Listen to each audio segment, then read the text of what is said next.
Hi. On September the 7th, 2014, in an article in the Daily Mail, the famous physicist Professor Stephen Hawking warned that according to his calculations, the planet we're living in is unstable and therefore might collapse. This news, unsurprisingly, sent the media world into a buzz. Dr. Joseph Licken, a theoretical physicist at the University of Chicago, confirmed Professor Hawking's findings when he said, if you use all the physics that we know now and you do what you think is a straightforward calculation, it is bad news, and it may be that the universe we live in is inherently unstable. We're sort of right on the edge where the universe can last for a long time, but eventually it should go boom. There's no principle that we know of that would put us right on the edge. Dr. Benjamin Alanacht, a theoretical physicist at the University of Cambridge, further elaborates on the reason for this instability when he talks about a particular particle that exists in the universe called the Higgs boson particle. The observed 126 giga-electron-volts Higgs boson mass seems to imply the universe does not exist in the lowest possible energy state, but is in fact positioned in a slightly unusual place.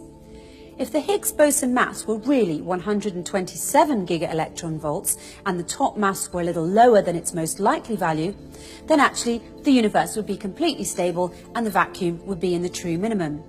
Meaning that under the simplest assumptions, the measured mass of Higgs could mean that the universe is unstable and destined to fall apart. So basically, according to numerous physicists, careful calculations and computations, we're all doomed. The Quran, which dates back 1400 years ago, substantiates the predictions and calculations of physicists such as Hawking, Licken and Alanacht. The potential of the universe collapsing and being wiped out is real. The creator of the universe is well aware of what he created. But it's not all bad news. The Quran then goes on to assure us that God prevents the universe from collapse when he writes in the Quran, God holds the heaven from falling on the earth. Furthermore, the Quran states that God prevents the universe from being wiped out. God holds the heavens and the earth lest they are wiped out. So what will the end of the world look like exactly, and what part do the Higgs boson particles play in all this? In 1960, the British scientist Peter Higgs predicted the existence of tiny particles that we cannot see, but that are, in fact, in us and all around us. These particles are responsible for giving objects their mass and explain why particles have the mass that they do.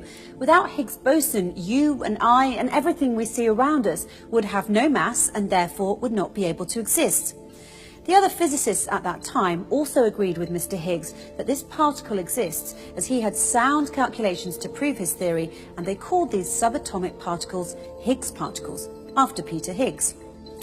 On March the 14th, 2013, about half a century after it was first predicted, scientists at CERN, the European Organisation for Nuclear Research, tentatively confirmed they have found the Higgs boson particle, and the Nobel Prize in Physics was subsequently awarded jointly to Peter Higgs and his colleague François Englert. In order to discover the subatomic Higgs particle, CERN had built a large hadron collider at the cost of about $10 billion to simulate the conditions of the formation of the universe. In 1993, a group of British physicists went to the UK Science Minister at the time, William Waldegrave, to ask if he could help fund the building of the Large Hadron Collider in order to help prove the existence of the Higgs particle. Having no clue what they were talking about, Mr. Waldegrave announced he would award a vintage bottle of champagne to the physicist who came up with the best way to explain the Higgs field and the Higgs boson to the general public. And it was Professor David Miller who took home the prize with his famous analogy.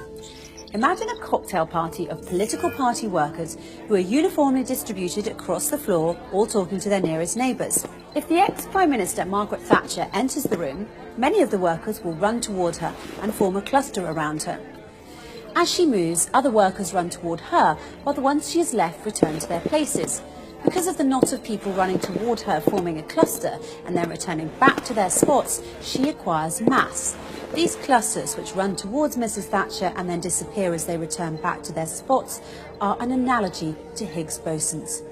So if that's the Higgs field, how does the Higgs boson fit into all of this? Let's pretend our crowd of partygoers is uniformly spread across the room. Now consider a rumour passing through our room full of people. Those near the door run to hear it first and cluster together to get the details. Then they return to their original spots and tell their neighbours, who then run and cluster together to hear it too. Then they return to their original spots and tell their next neighbours, and so on. The result will be a wave of clusters running across the room that disappear as soon as they run. These clusters are an analogy to Higgs bosons.